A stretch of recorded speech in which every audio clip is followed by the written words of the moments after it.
Wow, did you just listen to that? Did you just listen to those emphatic statements of Simon Ekpa vowing that if he has the capacity to wield a missile or a rocket launcher, that he will direct it to the center?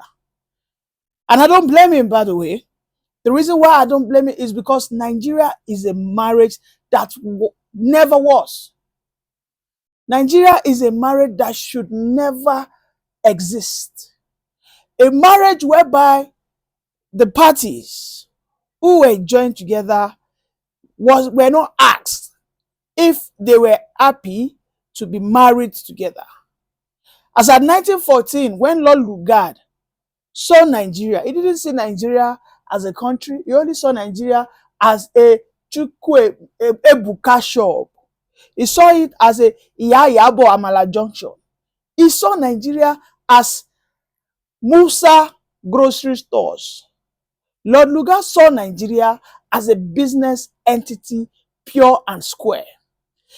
Lord Lugard didn't set up Nigeria for a country, for it to be in a shape and a form and manner, or for it to take shape that in the next 10 years, these people will all agree and work together. That wasn't his own business. His business was pure and simple. I am here to make profit, and profit it made. To this very day, Nigeria has suffered from that failed marriage, from that crazy, unfortunate marriage that Lord Lugard foisted on the Nigerian occupants, which are the Euras, the Hausas, the Igbos, the Ibibios, the Igalas, over 250 ethnic tribes. These are people who never agreed. And what the British Empire have now done is they keep on appointing leaders who will continue to do their own bidding so that they can continue to what? Profiteer from Nigerian system. I must tell you that the Commonwealth, the British colony, the British Empire today, the most lucrative business that they have in their coffers remains the Nigerian government. Yes, the Nigerian government remains the most critical investment that they have. And let me tell you how. Our corrupt politicians take our money down there. The British economy today is sitting on our funds. They've looted money from Nigerian system. The money that current and past governors and presidents have stolen, most of the places they take it to is, of course, England, United Kingdom. We know what happened to Alameseha. We know what happened to so many past governors. We know how they said that Sheyi Tinubu bought a what? A mansion to a whopping sum of $11 million. And $11 million that will build so many bridges and roads. But of course, the British economy collects that money. They use our money to finance their own economy. And you are saying that a Simon Ekpa should not come out today and cause that unfortunate marriage? You are saying that a Simon Ekpa will not come out today and cause such an unfortunate marriage? A marriage whereby that there is so much inequalities. The inequalities have frustrated even those that are deserving of better opportunities, but of course, because of nepotism. I mean, look at a soldier who said he went to as far as getting masters, professional courses, but at the end of the day, he had to resign as a colonel. And meanwhile, the Hausas who didn't get to that level of his own educational background as a military man, even got to the position of being a general, a lieutenant colonel. Right? These are the inequalities that shouldn't happen in any country that wants to be strong, that wants to be just, where there's equal opportunity for everybody. But Nigeria today is being built on falsehood. And these are the reasons why these people keep crying and shouting that if they have the capacity to wield a missile, they will send it directly to the center. They will send it directly to the center so that everybody will see that there is nothing worth dying or even looking up to anymore. That this system over 64 years will not get better, but instead it will keep getting worse. The level of impunity in the country today, where a minister will come out and openly tell you that he will demolish and take over your land, what would you do?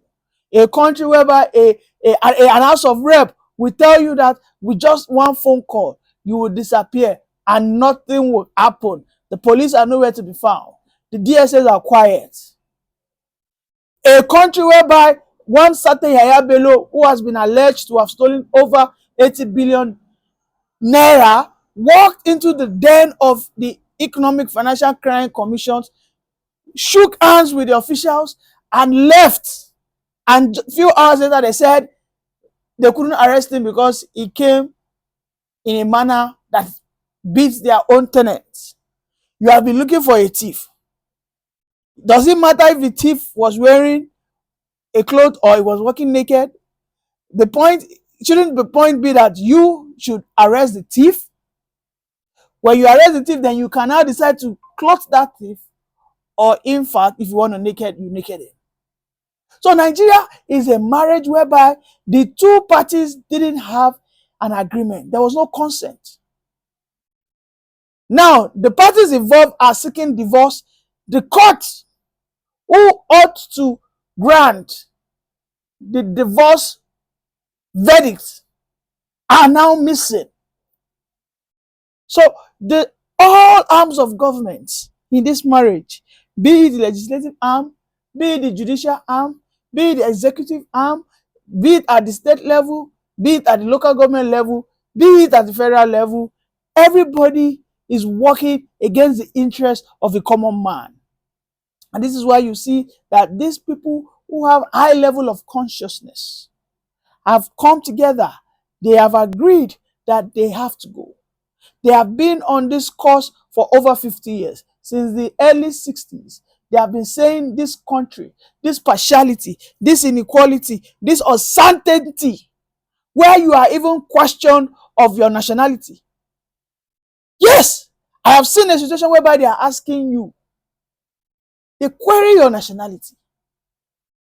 Despite you say that you are a Nigerian, even living in Nigeria, they'll tell you, whose son are you? They'll tell you, who is your father? Who are you? In a country that would work, the meritocracy will be the order of the day. Right? The rule of law will be the order of the day. Everybody will have equal says, equal measures, and of course, have the equal chance to fight for equal opportunities. Look at our educational system. Let us go to JAMB. In JAMB, you see that the young students from Abia State, from Imo State, from Enugu State, from Lagos State, from Oyo State, you see that their own cut-off mark is way, way higher than those that are coming from Zamfara State, Sokoto State, Gombe State, Jigawa State. And when you question them, why is my own cut-off mark higher than those in the north? They will tell you it is because you are educationally advanced. Agreed. Now, when it is time, I have been to school, I have graduated, I have gone to serve, I am now a satisfied degree holder. When I now employ for a job in the federal government parastatus, in the state government parastatus, they start telling me, oh, you, no, you are not, we cannot accept you because you are Yoruba. We cannot accept you because you are Igbo. They start using all primordial sentiment and biases to disqualify you. When you wanted to seek for admission, they told you that because you are from this, you have to score 350 over 100. The Aboki man, even if he scores 50, they take him into medicine. And we start asking ourselves, why are some people who are doctors from the north so incompetent? Why are some engineers, so-called engineers, and they are going to tell you they are professors, but when you ask them to come and give you meaningful dissertations. They should come and give you meaningful solutions. They just come and say nonsense. The Nigerian system has been built on those primordial sentiments, and no country on earth will ever move forward when the basic tenet is religious sentiment, ethnic sentiment. There's no there's no equality, there's no justice. And this is why they will say that we gotta go. We must leave this country. I heard that the northern leaders are calling Tinubu that, Oga Tinubu, we are ready. Let us negotiate. Nigeria expired in 2014. Oh, now they agree that Nigeria expired when the 1914 to 2014 100 years elapsed. Oh, as at then, when the Biafrans came out, when they marched en masse on the road of Abia State, when they marched en masse on the roads of Imo State, these Nigerian soldiers trooped out, shot them. In the Nigerian soldiers, the majority of them are the Northerners. They shot them, calling them all manners of names. These were people who were forced into a marriage that their own consent was never sought. And they said that enough is enough. I have never seen where a marriage will be forcefully joined together. You've taken that marriage to court. Now the judge is telling you, you must remain in this marriage. Haven't seen that you are being maltreated. Haven't seen that your spouse, your partner is cheating you, starving you, doing everything to poison and even unalive you. But the judge is telling you, no way. So that is why the agitation. That is why the agitation of succession. That is why the agitation of separation. That is why the agitation of self-determination will never cease. Because we cannot have a country built on such level of inequalities, whereby an unintelligent man from the north will come and outshine a man from the south, who of course is highly intelligent, and they tell you that the only yardsticks and criteria for accepting that northern man is because it's from the north, is because there are few of them there, because it's only few. That is not how a nation is built. And this is why a person like Simon Ekpa and a large chunk of people, even from the southwest, are saying that we are no longer ready to try this marriage. There's no more trial anymore. Between 2014 to 2024, that's 10 good years, they waited, they gave Nigeria a second chance. Maybe the wrongs could be corrected. Maybe between that 2014 and 2024, maybe those deserving of high positions because of their qualifications will be considered. But instead, the level of impunity has been multiplied. In the last 10 years, we have seen that the Igbos have been exterminated. These people have been excluded from critical positions. In the last 10 years, have you had any chief of army staff from the southeast? In the last 10 years, have you had any chief of staff from the southeast? In the last 10 years, how many judges, chief judge, have you had from the southeast? So there is an intention. And this is why I agree with even Showore. When Showore said that there is a secret memo in the Aso Villa. Someone pointed my attention to that. If I look at the Naira, the spelling of the Naira delineates one thing: never allow Igbo to rule again. I repeat, they said that the meaning of Naira is never allow Igbo to rule again. Everything is now beginning to make sense to me. I'm trying to add one or two together. It is pointing towards one direction. There is an intentional conspiracy against the people from the south, and most especially against the people from the southeast. When the southeasterners say something, the northerners will pick it up and escalate it to an extent that you would ask, don't these guys have an equal right in this country? And you, the northerners, if you begin to say that they don't have, then allow them to go. Because I don't think the majority of the Yorubas will say that they don't want the Igbos to go. The Yorubas themselves have left this country. It doesn't matter if the current president is from a Yoruba race. He has not made my life or the life of majority of Yorubas better, but instead he has pushed their lives even into more misery. He has pushed them into more what? Misery. That is what it is. So that cry, that prayer for having your way, going your own way, managing your own resources, these were the early wars the Europeans had. When the Europeans had the wars of their own dark ages, we had the same thing in the Middle East. We had the same thing even in the Asia countries under the Mongolian Empire. We had it under the Roman versus the English, the Anglophones and all that. We had such wars.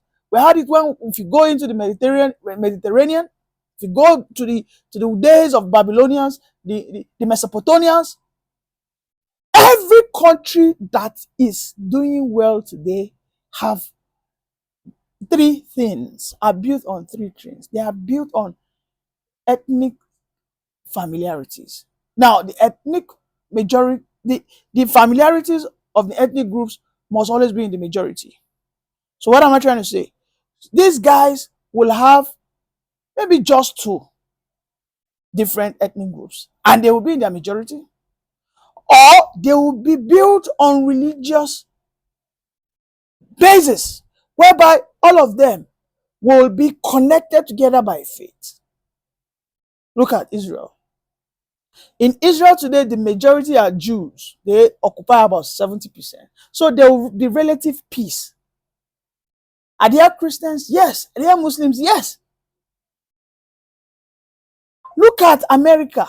America was literally built on the foundation of Bible. Bible was laid down when they were building the blocks, the foundational blocks of America. Go to Mecca. Mecca was built on what? On the Islamic ideology. Do they have their ethnic differences? Yes, but they have one common factor that unites them in the majority. So you can see how states are built, right? You can see how states are built. Then lastly is culture. Let us look to China and India. China and India, though they might have different ethnic, different tribes and all that, but their culture they are like 80% similar. All of them. They practice the Confucius culture in China. So for them to have the same pattern of reasoning, right? Because when you are a Chinese man, you understand you are supposed to use your chopstick to eat. So you have that sense of belonging automatically. Now take a look at it. You see an Aboki man. An Aboki man will tell you that if you eat pig, you ought to be stoned to death. But if you see an Igbo man, or if you see a Christian from the Yoruba race or whatever, you will see them eating the pig. But if they mistakenly find themselves in the midst of the Northerners, they call them keferis, they call them infidels. So you can see the disparities. And this is why the Igbos, led by the guy called Simon Ekpa, have come out to say, enough is enough. We're not going to try anything anymore. The time is up. Nigeria's expired. And they have said they are no longer interested in this marriage, and so shall it be. Thank you very much.